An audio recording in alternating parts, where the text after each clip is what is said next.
Bom dia a todos, que a paz divina do Mestre Jesus esteja nos nossos corações. Hoje nós temos a presença do nosso queridíssimo amigo Pedro Lacerda, que sempre atende aos nossos pedidos aqui na casa, que tem uma ligação afetiva com a EDAC há muitos anos, dirigente lá do Mancheiro, a casa com a irmã da nossa, que vai nos falar sobre um tema muito interessante: amor, a única dádiva. Mas antes da gente passar a palavra para ele, como de praxe, a leitura de uma página do livro Caminho, Verdade e Vida, psicografia de Francisco Cândido Xavier pelo Espírito Emmanuel, capítulo 142, um só Senhor. Nenhum servo pode servir a dois senhores. Jesus, em Lucas, capítulo 16, versículo 13. É um título também que está no Evangelho segundo o Espiritismo, é um capítulo inteiro dedicado a esse título, esse ensino de Jesus. E aí Emmanuel comenta: se os cristãos de todos os tempos encontraram dolorosas situações de perplexidade nas estradas do mundo, é que depois dos apóstolos e dos mártires, a maioria tem cooperado na divulgação de falsos sentimentos com respeito ao Senhor, a quem devem servir. Como o reino do Cristo ainda não é da terra, não se pode satisfazer a Jesus e a um mundo a um só tempo. O vício e o dever não se aliam à marcha diária. Que dizer de um homem que pretenda dirigir 2 centros de atividade antagônica em simultâneo esforço? Cristo é a linha central de nossas cogitações. Ele é o Senhor único, depois de Deus, para com os filhos da terra, com direitos inalienáveis, porquanto é a nossa luz do primeiro dia evolutivo e adquiriu-nos para a redenção com os sacrifícios do seu amor. Somos servos dele, precisamos atender aos interesses sublimes com humildade. E, para isso, é necessário não fugir do mundo, nem das responsabilidades que nos cercam, mas sim transformar a parte de serviço confiada ao nosso esforço nos círculos de luta em células de trabalho do Cristo. A tarefa primordial do discípulo é, portanto, compreender o caráter transitório da existência carnal, consagrar-se ao Mestre como centro da vida e oferecer aos semelhantes os seus divinos benefícios. Bom, mais uma página de Emmanuel, extremamente esclarecedora a todos nós. Kardec também dedica um capítulo inteiro no Evangelho segundo o Espiritismo, nos falando disso, da necessidade de a gente dar um pouco mais de importância à vida espiritual. Como o Emmanuel fala aqui, nós estamos no mundo, não podemos fugir do mundo, temos as nossas responsabilidades no mundo material, mas também ele nos fala da transitoriedade da vida. A nossa vida é muito curta em relação à nossa imortalidade. Então o que a gente precisa é viver no mundo sem ser do mundo, tendo esse entendimento de como espírito imortal que somos, que a nossa verdadeira pátria não é aqui, a pátria espiritual, e que a gente precisa dedicar um pouco mais do nosso tempo às coisas espirituais, para que tenha valido a pena estar aqui, valido a pena essa reencarnação, oportunidade abençoada que Deus nos deu, para que pudéssemos voltar a esse mundo corpóreo e vivenciar naturalmente as nossas expiações, as nossas provações, mas também aprender através dos ensinos, das instruções que os bons espíritos nos dão na doutrina espírita, o próprio Evangelho de Jesus, para que a gente cresça cada dia mais e faça valer realmente essa grande oportunidade que Deus nos deu. Bom, antes da gente fazer a prece, até combinei com o Pedrinho, eu vou ter que sair, porque eu tenho um teatrinho do meu neto lá no Gacenos às 10 horas da manhã, então eu não vou ficar a palestra inteira, né? Mas o Pedrinho, inclusive, vai fazer a nossa prece final, né? Ele vai fazer tudo aqui hoje, na casa, palestra, encerramento. Mas eu quero... De uns meses para cá, a única coisa que a gente fez aqui foi pedir o tempo todo ajuda, né, para a montagem das nossas cestas. A entreguei hoje, na parte da tarde, a partir de 1h30. A gente espera que um caminhão que o Zé Roque arrumou, o filho dele vai estar aqui, para a gente carregar tudo isso e levar lá para o Parque Maíra e fazer a distribuição para as famílias na parte da tarde. Então hoje é agradecer a todos vocês que colaboraram de alguma forma, que trouxeram uma cesta completa, que trouxeram mantimento separado, que doaram dinheiro. Nós tivemos doação em dinheiro aí, uma soma boa, razoável, que permitiu comprar os itens que estavam faltando. Então, o nosso agradecimento sincero a todos vocês que participaram da confecção da cesta, aqueles que doaram as roupinhas, os calçados para as crianças, né? O brinquedo, a Simone foi fantástica também nisso, ela fez uma campanha lá na FACE para atender o projeto Curumim, e lá tem muitas crianças, né? E quando acabou o trabalho lá, ela me ligou, me mandou mensagem, falou: olha, a gente sobrou muito brinquedo, você quer para dar? Opa! E os brinquedos que ela doou para a gente aqui atendeu a todas as crianças que a gente precisava. Bola, inclusive, uma para cada criança, né? Então foi muito bom, a gente agradece ela, essa doação para a EDAC. E eu quero fazer um agradecimento especial, eu fiz ontem até no site da EDAC, mas um agradecimento especial à Laurete. A Laurete foi fantástica em organizar tudo, em correr atrás de tudo, com a filha dela, pegou o carro, foi comprar algumas coisas que estavam faltando. Então teve a participação de muita gente para o sucesso de que hoje, sem dúvida, vai acontecer na parte da tarde. Mas eu quero destacar o trabalho da Laurete, que foi fantástico, né? Mesmo a Laurete e a Arlete, indo lá para o Ceará, né, para Fortaleza, no final do ano, ela tem que voltar, tá, Laurete? No final do ano que vem você tem que estar aqui, porque essa tarefa é sua, você faz como ninguém, né? Então, nosso agradecimento especial a ela, está lá atrás dizendo que não, mas é sim, né? E a todos vocês, que Deus abençoe, que ano que vem a gente possa de novo conquistar isso, porque vocês sabem o porquê dessa tarefa de cesta básica só no final do ano, que a gente para a sopa que durante todo o ano é servida lá, 140 litros de sopa, às vezes 150, dependendo do latão, e eles suspendem esse trabalho, que é merecido também, onde nós tivemos o encerramento da sopa, teve lá uma festinha, né, para o pessoal que trabalha na sopa. A vantagem de ser presidente, a única é essa, que o presidente é convidado para participar do encerramento, né? Agora, também a gente faz um pouquinho de transporte aí da sopa, pelo menos uma vez por mês. Mas o único privilégio do presidente é isso, ser convidado para os encerramentos das festas que tem no centro. Foi muito legal lá o encontro deles ontem à tarde, comemorando o encerramento das atividades da sopa esse ano. Eles retornam na primeira semana de fevereiro, né? Então o motivo da cesta é esse. Como não vai ter a sopa em janeiro, o mês inteiro, as 2 semanas de dezembro, é suprir aquelas famílias nesse período em que a sopa não é levada para lá, ok? Então, o nosso agradecimento, eu fiz pessoalmente ao Adair ontem lá na confraternização. Adair também é fantástico nisso, corre atrás o tempo todo, compra durante a semana as coisas, os legumes, para poder fazer a sopa no sábado. A equipe, Altamir está aqui, né? Leva o nosso agradecimento a toda a equipe. Ontem tinha 12 pessoas, né, confeccionando a sopa lá, 12 ou 13. Então é muito bom ver o trabalho de todos vocês, né? Então você, eu que está aqui como representante, leva o nosso abraço a todos os outros componentes lá da sopa, ok? Então vamos a esses nossos agradecimentos iniciais, vamos fazer a nossa prece e passar a palavra então para o nosso queridíssimo amigo Pedrinho. Vamos pedir a Jesus que, com a sua infinita bondade, de seus mensageiros de luz, especialmente do nosso querido irmão Pedrinho, se fazer presente para esse estudo que com certeza irá nos abrilhantar nessa manhã de domingo, que possa envolvê-lo, bem como a todos nós, que possamos compreender a sua mensagem de paz, de amor. Que nossa Mãe Maria Santíssima envolva todos nós nesse momento. Ave Maria, cheia de graças, o Senhor é convosco. Bendita sois vós entre as mulheres, bendito é o fruto do vosso ventre, nasceu Jesus. Santa Maria, Mãe de Jesus, rogai a Deus por nós, pecadores, agora e na hora do nosso desenlace. Bom, assim com essa prece, então, a gente passa a palavra para o Pedrinho, lembrando a vocês também que depois do passe, quem for saindo do passe, aquele lanchinho já de costume fraterno lá fora, ok? Muito obrigado mesmo, muita paz a todos. A palavra para o querido amigo Pedrinho. Meus irmãos, bom dia a todos. Queria mais uma vez dizer que é uma alegria estar aqui nessa casa, que realmente é uma casa que a gente tem muito amor, né? Eu acho muito importante que a gente possa estar sempre se visitando, né, compartilhando aí as atividades, né, entre as casas espíritas. Nosso tema hoje é amor à única dádiva. Dádiva, ela significa para nós doação.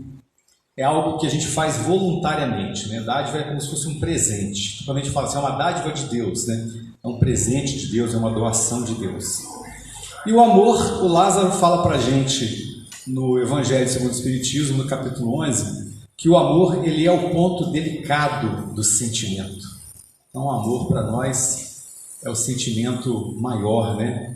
Aquele sentimento que a gente precisa realmente construir. Então, a nossa fala nessa manhã é uma fala que traz para a gente aquilo que a gente constrói por dentro, né? Porque o amor ele vem de dentro de nós.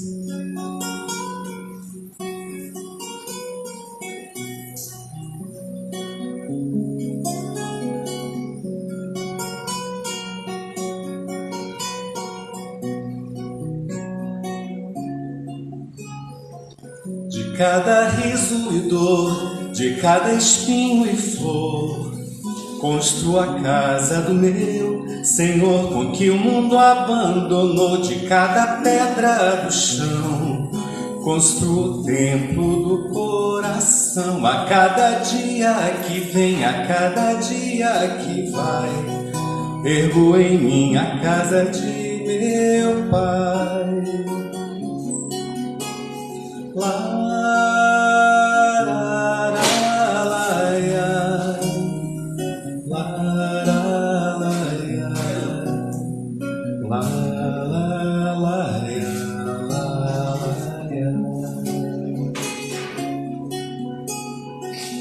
A cada dia que vem, a cada dia que vai, ergo em mim a casa de meu Pai. Essa música, eu gosto muito dela, porque ela fala pra gente, né, que a gente constrói o templo do coração, que a gente ergue em nós mesmos a casa do Pai. Porque a gente está acostumado a pensar nas construções exteriores. Então é muito comum que a gente se reúna, por exemplo, em torno das atividades, exemplo só, né, da Casa Espírita. O nosso irmão Robinson acabou de fazer os agradecimentos em torno das atividades que a casa vem realizando, e são atividades importantes, são atividades maravilhosas, né? Mas o que a gente vai exatamente destacar hoje é que a construção real é a construção que a gente faz dentro. E aí as construções que a gente realiza por fora, elas são as oportunidades do desenvolvimento daquilo que está dentro de nós. Para isso, a gente vai pegar uma passagem que a gente já usou algumas vezes, inclusive aqui, que está no Boa Nova, onde Jesus ele afirma o seu compromisso com o reino de Deus.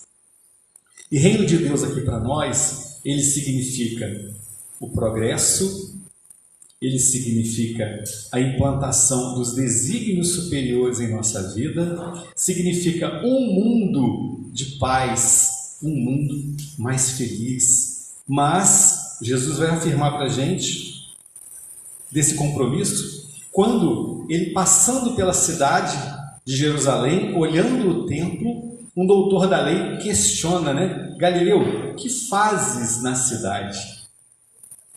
E aí Jesus vai responder para ele que buscava a fundação, passava por Jerusalém buscando a fundação do reino de Deus. Está no Boa Nova, no capítulo 3. Então aqui eu quero destacar o seguinte: Jesus ele tem um compromisso, Jesus tem um projeto para o planeta Terra. E aí nós nos questionamos, é um questionamento para nós. Será que nós compreendemos esse compromisso? Esse projeto do Cristo? Será que nós, quando olhamos a paisagem da Terra, com toda a sua complexidade, com toda a dificuldade de um planeta de provas e expiações, com toda a violência, com todo o descaso, corrupção, Com tudo que a gente pode destacar assim, nossa, que coisas negativas, né? Será que a gente compreende que está em andamento a implantação desse reino de Deus na Terra? Ou será que nós nos comportamos como aquelas pessoas que pensam assim, ó, está tudo perdido, o mundo está acabado? Não tem gente que pensa assim? Será que nós espíritas compreendemos esse projeto do Cristo, né? Jerusalém aqui representando a Terra. E a fundação do reino de Deus como um projeto de Jesus. A gente tem uma página do Bittencourt Sampaio que é muito interessante, onde ele fala que apesar de tudo que está acontecendo, né, ele vai fazendo uma analogia com a viagem de uma embarcação, que está acontecendo uma tempestade, as ondas gigantescas, mas quem está no leme da embarcação é Jesus. Jesus está no leme. Então, o primeiro questionamento é esse: nós compreendemos isso? Nós sentimos isso no nosso coração, que apesar de tudo o que se passa na nossa vida particular, na vida do planeta, com todas as dificuldades, Jesus está no leme? E aí, outra coisa que é importante a gente compreender, né? Onde é que vai ser construído, afinal, esse reino de Deus? O sacerdote pergunta para Jesus, olha, e que pensas tu venha a ser isso, o reino de Deus? Olha a resposta do Cristo. Gente, isso está no livro Boa Nova, isso é um recorte do livro, que é um arquivo do mundo espiritual. João, ele afirma no seu evangelho, que se fosse escrito tudo que Jesus fez e falou e ensinou, não haveriam livros no mundo para poder colocar tanta coisa que Jesus fez. Então, o que Jesus realizou, ensinou, exemplificou, não está somente lá nos evangelhos. Por isso aí é um arquivo que está no mundo espiritual. Tem vários livros dessa natureza, né, detalhando as passagens. Então, olha a resposta do Cristo, que o reino de Deus é a obra divina no coração dos homens.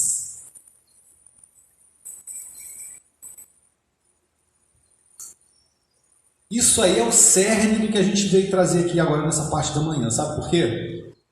Porque, de novo, eu vou frisar.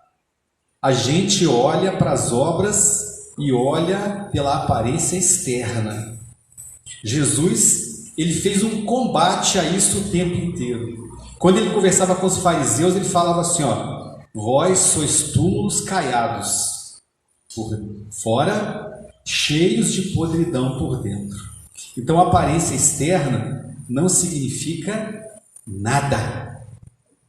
O que importa é o que acontece no nosso coração, né? E aí, tem um destaque aí importante, porque Jesus, ele, como eu falei, ele tem um compromisso conosco, ele tem um projeto da construção do reino de Deus. Mas só que Deus nos deu uma coisa chamada livre-arbítrio. E esse livre-arbítrio nos dá a liberdade de tomar os rumos que quisermos, os caminhos que queremos tomar. Deus não nos violenta à vontade. Por isso é que quando a gente ouve falar que espíritos de outros planetas que estavam num período de transição vieram para a Terra no passado, porque não estavam acompanhando o progresso daqueles planetas, não estavam exatamente a usar o seu livre-arbítrio, não queriam se transformar. Vieram para a Terra, segundo Emmanuel, alguns deles ainda continuam aqui, renitentes no erro. Espíritos inteligentíssimos que continuam sem evoluir espiritualmente, porque usam o seu livre-arbítrio para permanecerem estagnados. Então, quando nós recebemos o livre-arbítrio, a gente compreende o seguinte: nós podemos ser influenciados, questão 459 do Livro dos Espíritos, podemos incentivar o outro, mas a gente usa uma frase popular, um pensamento popular, que é o seguinte: o coração, ele tem uma porta. E nessa porta tem uma fechadura que só abre pelo lado de dentro. Ou seja, nós abrimos a porta do nosso coração para aquilo que nós queremos, para aquilo que nós desejamos verdadeiramente. E aquilo que nós colocamos ou permitimos que entre no nosso coração é o nosso tesouro, não é isso? O nosso tesouro está onde está o nosso coração. E aí, se a gente permite que Jesus penetre no nosso coração e nos influencie, é outra história. Jesus veio para dar o exemplo, veio trazer o ensinamento pessoal, o exemplo pessoal, é o nosso modelo e guia, mas seguir Jesus é outra história. Com todo o respeito a outras religiões, outras vertentes religiosas que pregam a aceitação do Cristo. Mas aceitar Jesus é seguir-lhe o exemplo. Aceitar Jesus é realmente ter Jesus como modelo. Então a gente aceita Jesus, então agora eu vou seguir o exemplo do Cristo. Mas seguir o exemplo do Cristo é pedreira. Eu vou dar só um exemplo simples aqui agora. Eu creio que a maioria vai agir do jeito que eu falei, que eu vou falar agora aqui. Jesus sabia que seria crucificado. Ele já sabia de antemão. Se todos nós que estamos aqui agora fôssemos avisados, se o Robinson entrasse por aquela porta e dissesse assim, gente, os soldados romanos estão chegando aí, vão nos prender e vão nos queimar lá no circo. O que a gente ia fazer? Alguém ia ficar aqui para esperar acontecer? Sabe o que a Lívia, no livro Há 2000 anos, fez? Ela ficou sabendo, ela foi presa junto com os cristãos, e aí, no momento em que ela ficou sabendo que eles seriam mortos, e ela provavelmente seria libertada porque ela estava vestindo uma roupa de romana, ela trocou de lugar com a escrava, exatamente para poder morrer em nome de Jesus.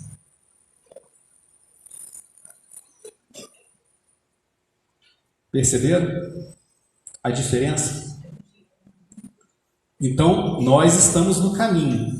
Não estou menosprezando a gente, não. Nós estamos no caminho. Mas seguir o exemplo de Jesus é seguir a sua coragem, a sua determinação, o seu amor, a sua piedade. E isso é tarefa para aqueles que têm duplo ânimo, Então, não é fácil. Isso realmente não é uma fala tão simples assim. E o nosso coração, como nós falamos, ele está cheio de sentimentos. E o Paulo, ele fala exatamente algo para a gente que mostra a realidade dos nossos sentimentos ainda, Quero ser bom, quero ser o dom de Deus e ouvir o tom do amor dos olhos seus. Quero ser a paz que me traz ao renascer do sol lá de trás, da lua ao anoitecer.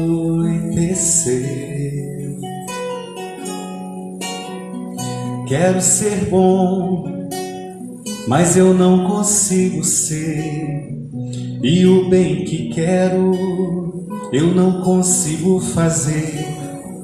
O meu coração está em pedaços se sigo os passos do mal que não quero mais fazer.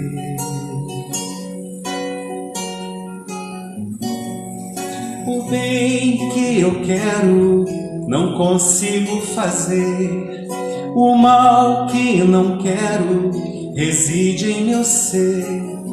Mas quando me abraça, a tristeza passa e eu quero seguir mais uma vez. O bem que que eu quero, não consigo fazer. O mal que não quero reside em meu ser. Mas quando me abraça, a tristeza passa e eu quero seguir mais uma vez. Mais uma vez.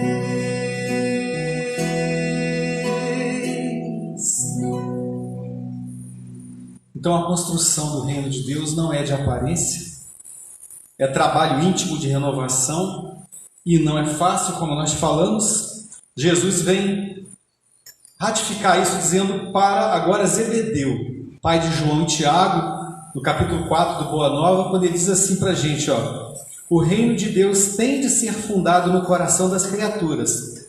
O trabalho árduo é o meu gozo. O sofrimento, o meu cálice, mas o meu espírito se ilumina da sagrada certeza da vitória.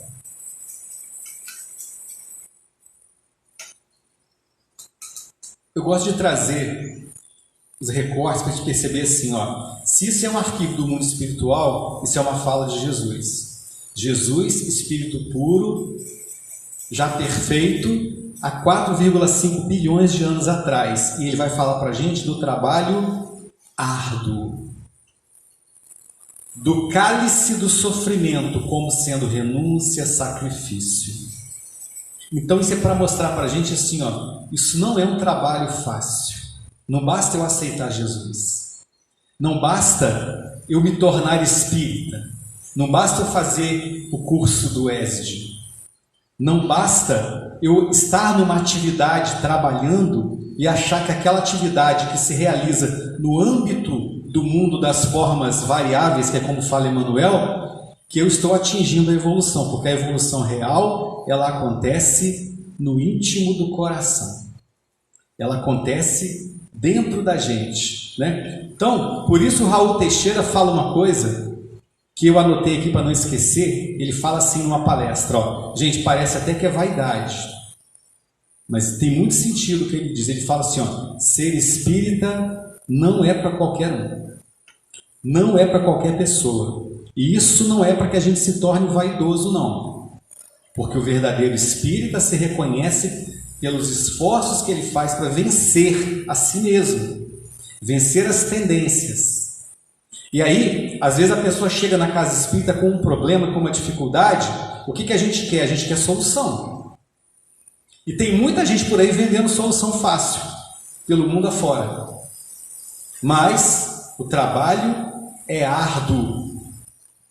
O sofrimento, ou seja, a renúncia, o esforço, o sacrifício, é o cálice a ser bebido.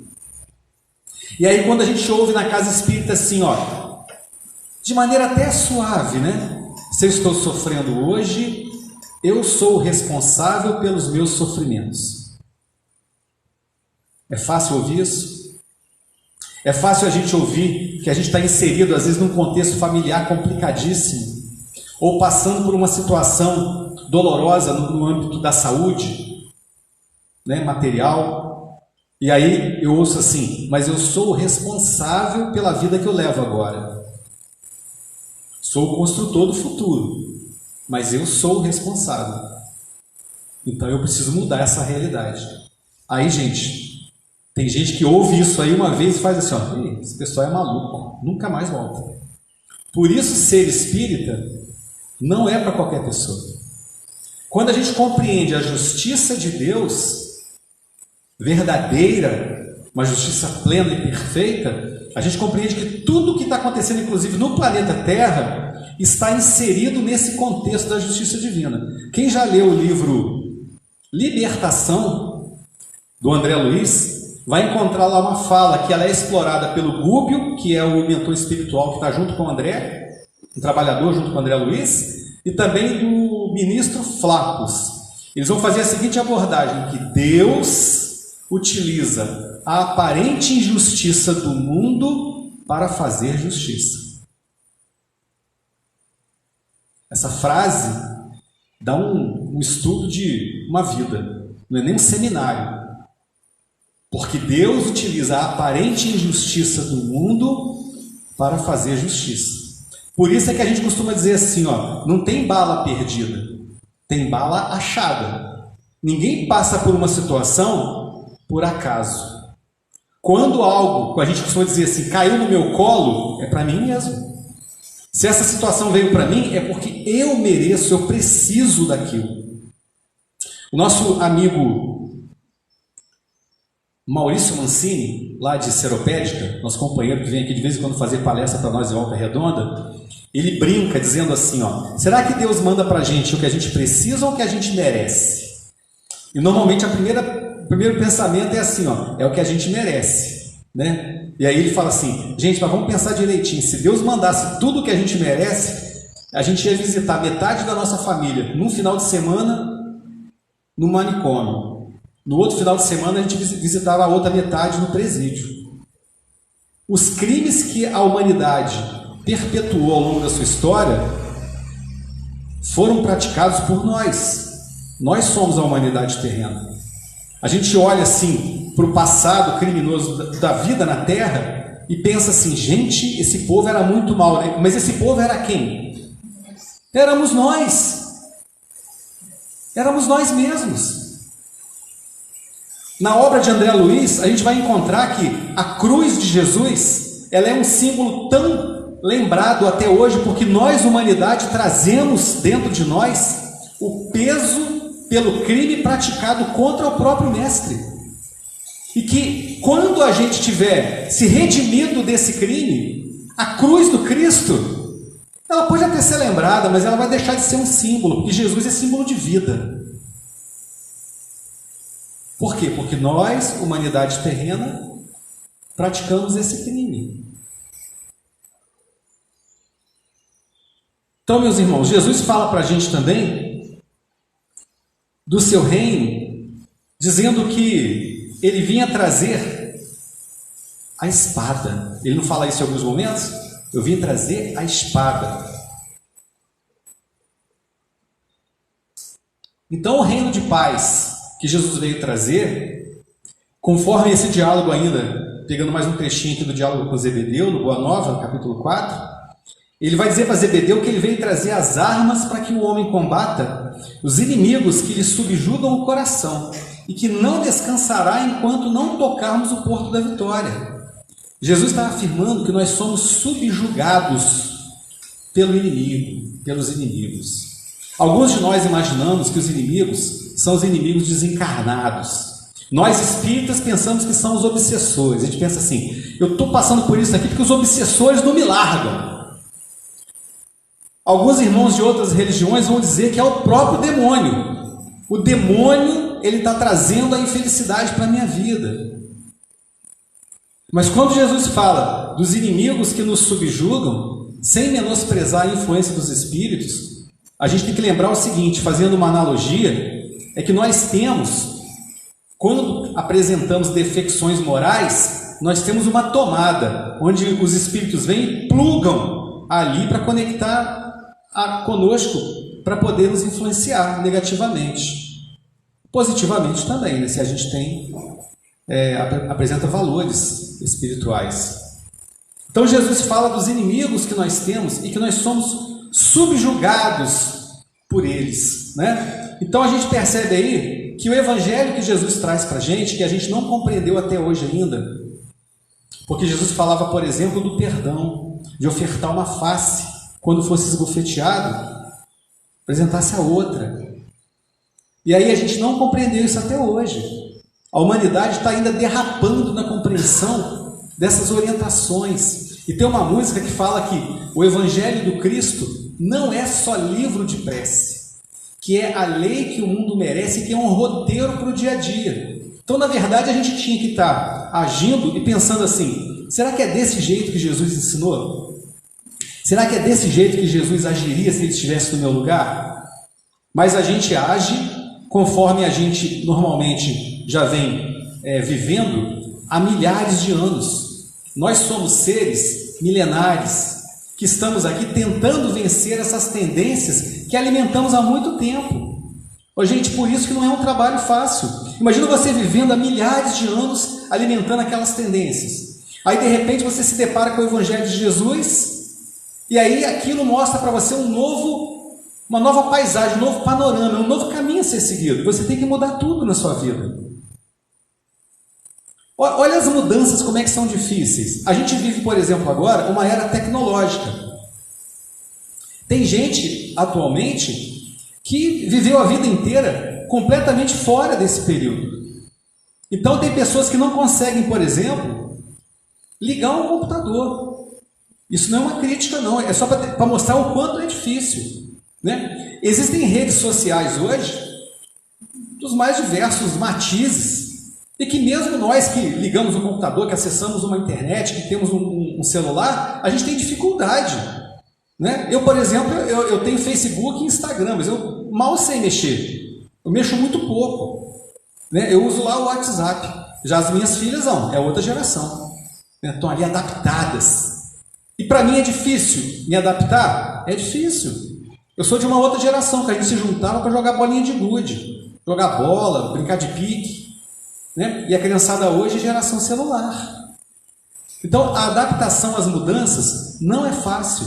Eu falava com a minha esposa ontem assim, tem hora que eu olho o mundo, só de olhar a aparência das pessoas, parece que o meu tempo passou. Alguém aqui sente isso, de vez em quando? E pensa assim, nossa, o mundo está tão diferente, parece que eu faço parte de um outro mundo, né? Vai dando essa impressão na gente. Então, mudar não é fácil. É um trabalho difícil de ser realizado. Isso que você falou, eu estava meio gravado em você, de cada um.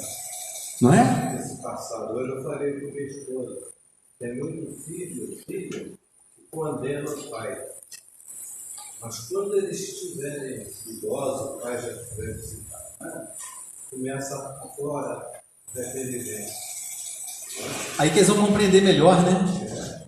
É isso mesmo. No meu caso, hoje eu sinto falta do meu pai, na época eu não estava assim. A gente não compreendia, né? Dizem que quanto mais a gente vai envelhecendo, mais a gente vai compreendendo os nossos pais, né? Então a gente tem que trabalhar, como você está falando, nosso filho, para não deixar ele prejudicar ele. É isso mesmo. É verdade. Então, meus irmãos, e Jesus fala para a gente, olha, porque ele está comprometido com esse projeto, que ele não descansará enquanto não tocarmos o porto da vitória. Alguns comentam assim, Jesus vai voltar. Já ouviram isso? Jesus está voltando. Sabe o que nós espíritas temos que pensar a respeito disso? Jesus não vai voltar e nem está voltando. Sabe por quê? Porque ele nunca foi. Jesus sempre esteve aqui conosco. Emmanuel fala que Jesus é a luz do princípio das nossas vidas. Ele é o co-criador do planeta. Há mais de 4 bilhões de anos atrás, ele já estava aqui conosco. E ele continua junto conosco aqui, nos auxiliando para a evolução do planeta. Ele está presente em tudo. Emmanuel fala que nós substituímos a palavra Jesus por natureza. Quando a gente olha uma natureza bela, a gente fala, nossa, como é que a natureza é maravilhosa, né? Mas quem foi o criador da natureza terrena? Jesus. Ele com os seus prepostos, né, trabalhando com a permissão de Deus para formar o planeta. Nunca esteve distante de nós. Então, tem uma passagem no livro Antologia Mediúnica do Natal, em que o Pedro, depois de desencarnado, ele se encontra com Jesus. E ele fica felicíssimo, que ele estava com muita saudade do Cristo. E aí Jesus fica com ele um tempo e depois fala assim, Pedro, continua descansando mais um pouco, se refaça, eu tenho que seguir. E aí Pedro fala assim, mestre, mas eu estava com tanta saudade e agora você vai me abandonar de novo. E aí então, Jesus fala para ele assim, Pedro, enquanto houver um gemido de dor na terra, eu não posso descansar. Esse é Jesus. Esse é o amigo verdadeiro que não nos abandona. Enquanto houver um gemido de dor na terra, eu não posso descansar. Isso até emociona. Não é? E aí, gente, essa semana eu ouvi falando dessa paz, né? E aí, o Cristo trabalhando para que a gente possa vencer os nossos inimigos íntimos. Eu ouvi uma palestra muito legal de uma amiga que ela dizia assim, chegou o Natal, qual o nosso presente para Jesus? Se nós fôssemos dar um presente hoje para o Cristo, né, para que a gente pudesse trazer alegria para esse amigo, para esse irmão que nos ama demais, né, que está sempre conosco, o maior presente é a gente buscar a melhoria de nós mesmos. Porque a melhoria de nós mesmos, né, ela faz com que a gente compreenda a necessidade do amor ao outro, ao próximo. Percebam que o amor, ele se fecha numa tríade, né? O amor a Deus, que a gente ainda está engatinhando para tentar compreender. O amor ao próximo.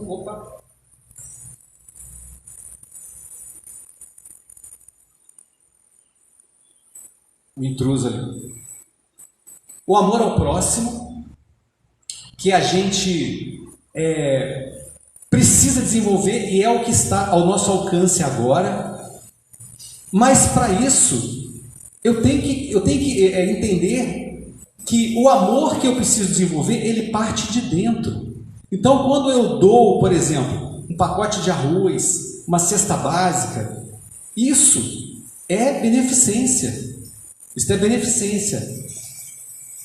Mas eu preciso compreender que a benevolência, que é um daqueles componentes da caridade, ela envolve sentimento. Envolve sentimento. Porque eu posso dar uma esmola, por exemplo, para alguém e nem olhar para aquela pessoa. Eu posso só fazer assim, ó. Está sendo bom? Está sendo bom para aquela pessoa. Mas a minha dádiva, por isso o tema é amor, a dádiva maior, né? Maior dádiva. A minha dádiva verdadeira é o sentimento que eu coloco ali naquela doação. Então, se eu puder hoje dar um presente para Jesus, é eu mesmo me transformar, é eu buscar esse amor. Porque se eu faço crescer em mim esse amor, ele se expande e ele acaba atingindo outras pessoas. Kardec fez uma pergunta lá, olha, no Livro dos Espíritos, né, muito conhecida. Qual o meio prático mais eficaz que tem o homem de se melhorar nesta vida e de resistir à atração do mal? Gente, quando eu me melhoro, eu estou botando um tijolinho na construção do reino de Deus. Tem hora que a gente olha o planeta e pensa assim, eu preciso melhorar o planeta. Mas, gente, eu vou melhorar quem? Meu filho? Quem tem filho aí sabe. A hora que o bichinho resolve tomar o rumo dele, ele faz o que ele quiser da vida dele, tem livre-arbítrio. Vai melhorar quem? Minha mãe, meu pai? Tem livre-arbítrio. O amigo de serviço? Quem que eu posso mudar? Quem é que eu posso fazer transformar o rumo da vida? Eu mesmo. Eu só posso fazer melhorar a mim mesmo. Então, se eu faço uma mudança íntima, eu estou colocando um tijolinho na construção do reino de Deus. Se eu estou melhorando, se eu estou me aprimorando, se eu estou evoluindo. E aí os Espíritos vão falar, olha, conhece-te a ti mesmo. Sabe por que eles falam isso para a gente? Porque, vou dar um exemplo do orador, ou do expositor espírita. Fazer um estudo como esse aqui que eu estou fazendo é questão de preparação, né? Eu vou lá, pego os livros, dou uma olhada, separo o material, imagino como é que eu vou apresentar aquilo ali, tudo bem. Mas eu posso não estar conectado com nada disso aqui, gente. Isso pode ser palavra da boca para fora. Isso pode ser puramente uma exposição. Então, qualquer coisa que a gente realiza na Terra, a gente pode estar fazendo sem estar realmente atrelado àquela ideia, àquele ideal. Sem usar o tijolinho.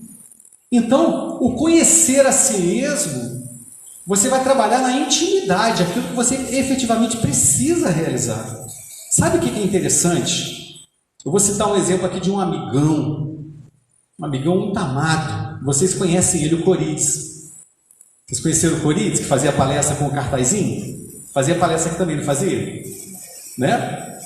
O Corides um dia, ele já está desencarnado, né? O Corides um dia comentou com a gente assim, eu era tão nervoso que quando uma caneta caía do meu bolso, eu já dava um chute nela para ela acabar de cair direito. Aí eu ri daquilo que eu falei assim, gente, mas como é que pode? O Corides é uma pessoa tão tranquila, né? E a esposa dele veio e falou assim, Pedro, ele verdadeiramente se transformou sob a luz que a doutrina espírita projetou nas nossas vidas. Gente, dentro de casa, a gente tem o melhor termômetro para a gente poder perceber se a gente está crescendo verdadeiramente ou não. Porque não tem aquela história do quilinho de sal, né? Você quer conhecer o Pedro, vai comer um quilinho de sal com ele. Então a minha esposa, minhas filhas, elas já sabem um pouco do que eu sou capaz, né? Não tudo, porque nem mesmo nós sabemos o que nós somos capazes, na maioria das vezes. Mas é um bom termômetro, porque dentro de casa a gente não consegue enganar ninguém. Com o tempo você se revela. E aí, esse conhece-te a ti mesmo é você olhar para uma casa e saber assim, onde é que eu tenho que fazer a reforma? Ah, eu tenho que pintar a parede, eu tenho que trocar o piso. Você vai lá, olha e percebe onde é que você tem que melhorar, onde é que você tem que crescer. Então o conhecimento, para nós, ele é fundamental.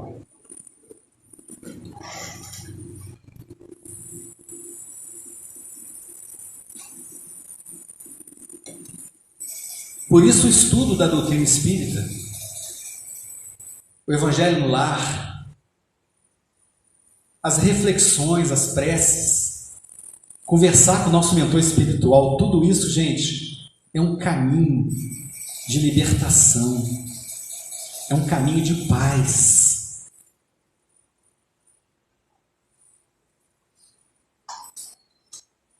E essa música que eu trouxe aqui vem falar exatamente disso pra gente, ó.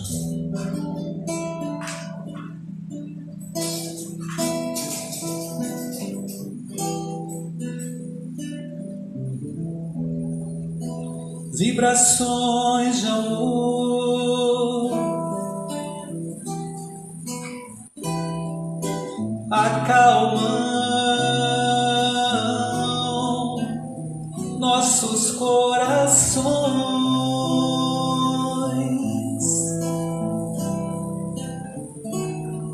sentimentos de paz, aliviando nossas dores.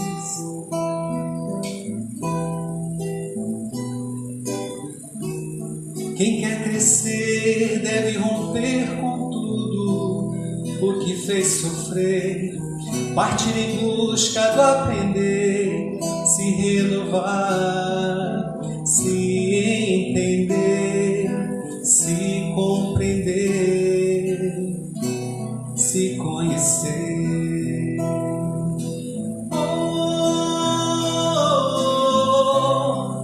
Meditações são reflexões para libertar os nossos passos, os nossos atos, as nossas vidas, fazer nascer a nossa fé, iluminar o nosso amor na imensa luz do Criador,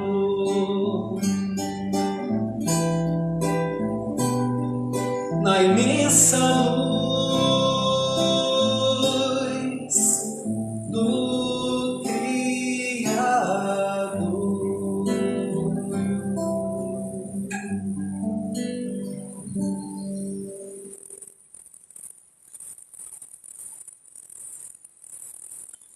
Sentimentos que nós precisamos transformar. Existe um livro que nós precisamos estudar com muito carinho, né? Que é o livro Os Mensageiros. É o segundo livro da coleção de André Luiz. E ele mostra ali para nós, pessoal, os espíritas que fracassaram. Muitos deles foram presidentes de centro, foram médiuns durante anos, foram trabalhadores do movimento espírita que retornaram à pátria espiritual fracassados porque eles fizeram por fora, mas não realizaram por dentro. Não transformaram os próprios sentimentos. Eles não cresceram. Então, a gente com mais lucidez, com mais entendimento, nós procurarmos verdadeiramente conhecer a nós mesmos, né? Nós vamos buscando essa conexão com os desígnios divinos e seguindo um caminho mais feliz nessa oportunidade que Deus está nos concedendo. Sem Deus, nada somos. Mas temos que compreender, como Jesus falou, que o seu reino ainda não é deste mundo. Então, se a gente fizer isso tudo e ainda passar por dificuldade e sofrimento, Jesus vem falar para a gente isso aí, ó, que há homens poderosos no mundo que morrem comodamente em seus palácios sem nenhuma paz no coração, e que tem lutadores que morrem na batalha de todos os momentos, vencidos e humilhados, guardando, porém, a completa serenidade de espírito, porque em todo bom combate repousaram o pensamento no seio amoroso de Deus. Eu me lembro que, em certa oportunidade, passando por muitos problemas e já vinculado ao movimento espírita, sofrendo bastante, sabe aqueles momentos que você está no fundo do poço, né? Aí um amigo falou assim: poxa, mas você não é espírita? Por que você está sofrendo tanto assim? Mas é um pensamento que as pessoas têm, né? Achando que estou assim com Jesus, estou assim com Deus, não vou passar por sofrimento. Essa ideia é completamente equivocada. Sofrimento é um professor, né? A dor é uma professora que está aqui para nos ajudar. E aí a gente compreende que o reino de Deus, ele está se construindo. Nós estamos numa fase de transição. Um dia a Terra será um mundo mais abençoado, né? Agora, quem são esses lutadores aí, olha? E que luta é essa? É a luta, pessoal, sobretudo íntima. Não é a luta, as guerras que nós fazemos aqui no planeta, guerra de armas, mas é a luta interior, é o combate que nós travamos, sobretudo, conosco mesmos, né? De novo, né? Reconhece-se o verdadeiro espírita pelos esforços que faz para vencer suas más tendências. Isso é moleza? Basta a gente pensar no seguinte, ó. Quem tem aí que fazer dieta de açúcar e que gosta de comer pudim de leite condensado? É fácil?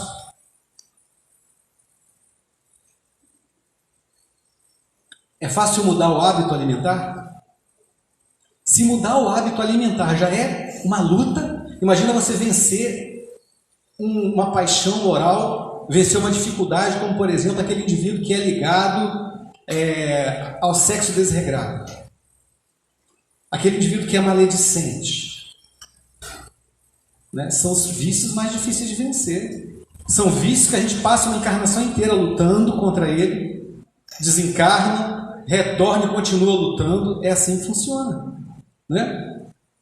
Então, só para reflexão, a gente pensa o seguinte: ele está falando aí, olha, dos homens poderosos que morrem em seus palácios sem nenhuma paz no coração. Não quer dizer que os poderosos estão fadados ao sofrimento espiritual, não, tá, pessoal? Ele está dizendo aí que é difícil, porque nós na Terra queremos, todos nós queremos, ter dinheiro para pagar nossas contas e puder ter um pouquinho mais, não queremos? Mega Sena da virada está aí, a gente não joga não, mas queria ganhar, né, se pudesse, né? Alguns já perceberam assim, não quero nem ganhar porque vai trazer problema. Mas todo mundo gostaria de ter um pouquinho mais de dinheiro. E aí, só para te imaginar, né, como é que é o nosso pensamento ainda, o que nós gostaríamos que os nossos filhos hoje se enquadrassem? No grupo dos homens poderosos ou no grupo dos lutadores que morrem na batalha? Lembra da Joana de Cusa, presa no poste do martírio, prestes a ser queimada na fogueira? E o filho dela falou assim: mãe, perdemos. Abjura Jesus que seremos libertados, por favor, eu estou te pedindo, eu sou teu filho. O que nós faríamos? Abjurava na hora, né? Você ia ver seu filho morrer queimado? Só que a Joana de Cusa, sabe o que ela fez? Ela falou assim: cala-te. Cala-te. Porque, nas minhas palavras, é uma honra morrer em nome de Jesus. Porque eles estavam sendo perseguidos, né, os cristãos, e ela realmente foi queimada na fogueira, ela e seu filho. Então, compreender isso aqui para nós, olha, que o reino não é desse mundo, e que muitos de nós passaremos por dificuldades enormes aqui na Terra, para nós não é muito fácil não, pessoal. Sobretudo na hora que você está na fogueira, na hora que você está no problema. Olhar para o outro e dizer assim: tenha paciência. Tenha calma, tudo vai melhorar. É fácil, né? Mas e na hora que a fogueira está queimando a tua pele? Não é fácil. Uma coisa interessante também que eu destaquei é que muitos de nós gostaríamos, sobretudo, por exemplo, após a pandemia, né, que a gente ficou... Muitas das casas até fecharam, tá, pessoal? Casas espíritas que depois da pandemia fecharam. E muitas casas ficaram com a presença mais enfraquecida. Trabalhadores que se foram. Teve gente que aproveitou a pandemia e não voltou mais. Não foi isso que aconteceu? E a gente sempre pensa que número é o que importa. Então, nesse diálogo com Jesus, o Zebedeu fala assim para ele, ó: Senhor, trabalharemos convosco, pregaremos o vosso evangelho e aumentaremos o número dos vossos seguidores. Porque a gente acha que, quem sabe se o mundo todo fosse espírita, se a gente não conseguia transformar esse mundo, né? Ledo engano, porque quem vai fazer a transformação do mundo não serão só os espíritas, mas serão os espíritas, os evangélicos, os católicos, os budistas, os ateus, mas todos aqueles que efetivamente seguirem os ensinamentos de Jesus, mesmo sem saberem que são ensinamentos de Jesus. Porque a gente não conhece alguém que nem tem religião e que não é melhor do que nós. A gente não conhece pessoas assim? Pessoas que não têm religião e são boníssimas, e a gente fica até com vergonha. Não é mesmo? E aí Jesus fala assim para ele, ó: Zebedeu, nossa causa não é a do número, é a do verdadeiro bem. Um dia será a causa do mundo inteiro, mas até lá temos que esmagar a serpente do mal sob nossos pés. Por enquanto, o número pertence aos movimentos da iniquidade. A mentira e a tirania exigem exércitos e monarcas, espadas e riquezas imensas para dominarem as criaturas. O Lázaro tem uma frase no Evangelho segundo o Espiritismo que eu acho assim espetacular. Ele fala que quando Jesus pronunciou a divina palavra amor,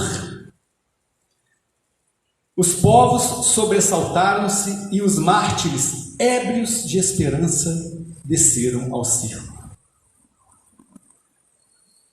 A Lívia trocou de roupa com a escrava para morrer em nome de Jesus. Muitos desses morreram cantando em nome de Jesus. Hoje nós não somos convidados para morrer em nome de Jesus, mas somos convidados a viver em nome de Jesus. É diferente. Então, o problema não é o número, né? E Jesus ainda fala para o Zebedeu, olha, o amor, essência de toda a vida e glória, pede um coração e sabe ser feliz. A impostura reclama interminável fileira de defensores para espalhar destruição. Basta, no entanto, um homem bom para ensinar a verdade de Deus e exaltar-lhe as glórias eternas, confortando a infinita legião de seus filhos. Quem será maior perante Deus? A multidão que se congrega para entronizar a tirania, esmagando os pequeninos, ou um homem sozinho e bem intencionado, que com um simples sinal salva uma barca cheia de pescadores? Estou destacando isso aqui porque a gente pensa assim, ó, na construção do reino de Deus, na melhoria da nossa vida, da sociedade, do mundo, nós espíritas somos tão pouquinhos. Cristãos somos 30% no mundo. Espíritas no Brasil, eu só me lembro agora do IBGE de 2010, eram uns 3% só. São uns pouquinhos, né? A gente passa perto de alguns templos religiosos, aquilo está, ó, pinhado, né? Quantas barcas de pescadores esse homem aí salvou, gente? Esse homem sozinho. Só cartas consoladoras foram mais de 10 mil. 10 mil famílias que receberam cartas de entes queridos que traziam para eles a consolação. Sem falar em tudo mais do que ele realizou. O padre Fábio de Mello chega a afirmar assim, ó: não sou espírita, não creio na reencarnação, não creio na mediunidade, mas Chico Xavier era um homem de bem. E o respeito pelo Chico era tão grande que no dia do seu velório, A fila estava lotada de católicos, protestantes que foram lá despedir daquele homem bom. Um homem que salvou milhares e milhares de pobres mortais como nós aqui na Terra, nessa jornada. Então não é quantidade. O amor pede um coração. A porta, quem abre somos nós. O chamado de Jesus não é para que a gente morra no circo.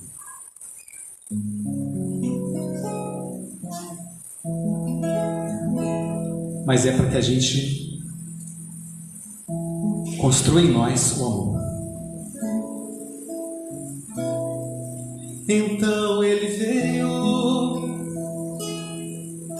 e disse: já é hora de seguir. E ensinou o caminho tortuoso, mostrou as pedras e os espinhos.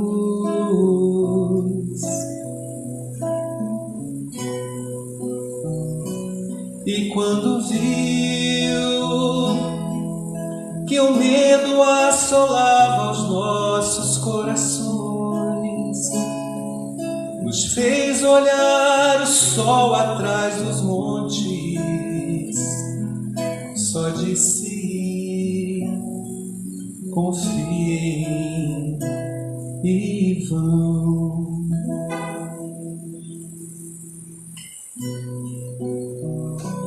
Então viemos, porque ninguém resiste ao seu chamado. Voltamos à terra-mãe que nos abriga. Por seu amor haveremos de amar.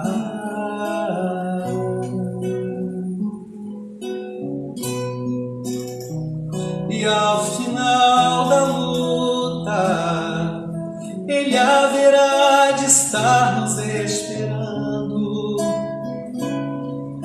e erguerá a voz ao Pai no hino, e então dirá: eis os teus filhos, enfim, em paz.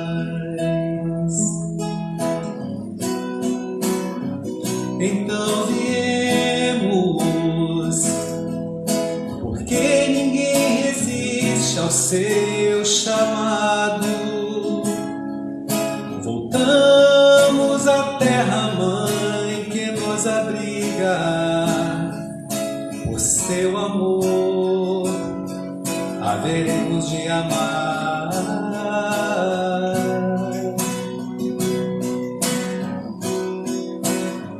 Então viemos, porque ninguém resiste ao seu chamado. Porque ninguém resiste ao seu chamado.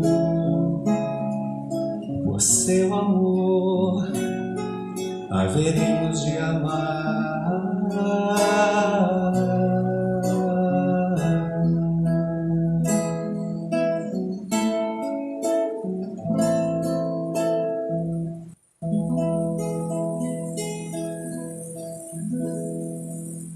Meus irmãos, que o ano de 2023 foi um ano proveitoso, né? Graças a Deus, Deus nos concedeu as oportunidades até aqui. Que o ano de 2024 seja um ano de muito trabalho dos companheiros aqui da EDAC, que a gente consiga dar conta das nossas responsabilidades, né? Temos compromissos com Jesus, lembremos disso, e que a gente possa fazer esse grande trabalho da construção do reino de Deus nos nossos corações, que a gente possa colocar um tijolinho a cada dia, que a gente possa levar esses ensinamentos para o nosso dia a dia, para que a gente possa viver verdadeiramente buscando o amor, construindo esse amor que é a única dádiva que a gente pode dar. Tudo que Deus nos concede é empréstimo. É o empréstimo do corpo, é o empréstimo da família, é o empréstimo dos bens materiais, lembrando do André Luiz, né? Quando ele chega em casa e ele não pode mais nem ouvir o nome dele dentro de casa, ele não encontra os móveis que ele gostava, ele fica assim muito frustrado, né? Quando ele percebe que tudo que ele construiu na terra, naquele momento tinha passado. Então a nossa vida espiritual é a verdadeira vida. Os bens que a gente leva são os bens imortais, são aqueles que a gente leva conosco. Então que a gente possa fazer desse ano de 2024 um ano da busca do amor. Se me permite, eu queria fazer uma última música, só para poder encerrar.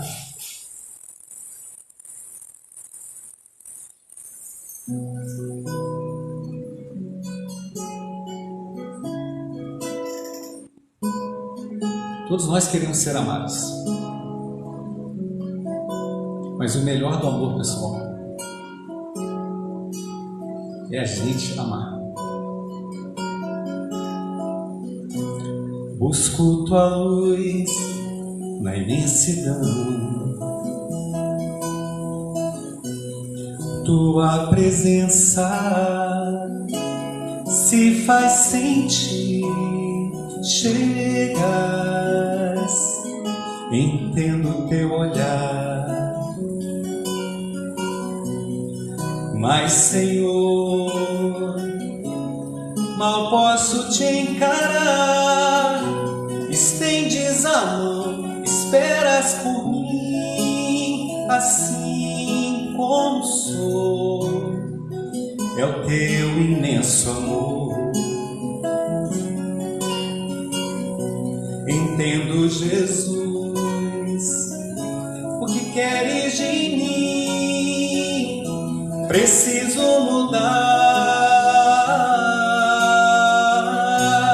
não só querer o amor, e sim viver o amor, porque o melhor do amor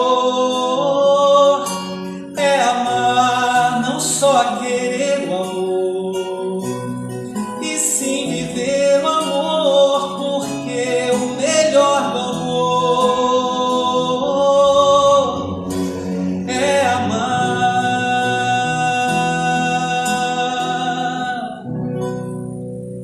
Eu agradeço a atenção de todos. A pedido do Robinho, então vou fazer a prece de encerramento para nós, né? Jesus, obrigado pela oportunidade do trabalho, pela oportunidade da vida, por estarmos acessando esses conhecimentos que nos libertam, que nos impulsionam para um caminho mais feliz. Que o Senhor possa nos dar a coragem, o ânimo, para que a gente persevere, para que a esperança nunca falte, para que a gente consiga alimentar a fé e prossigamos na construção do amor dentro de nós mesmos. Que essa Casa Espírita Jesus que nos acolhe seja sempre a segunda família, onde exista o amor, a tolerância, onde exista o carinho, a gentileza, o auxílio mútuo, a boa vontade. Que a tua paz nos envolva sempre, Senhor Jesus, que tenhamos um dia muito produtivo, com a tua presença em nossos corações. Graças a Deus, que assim seja.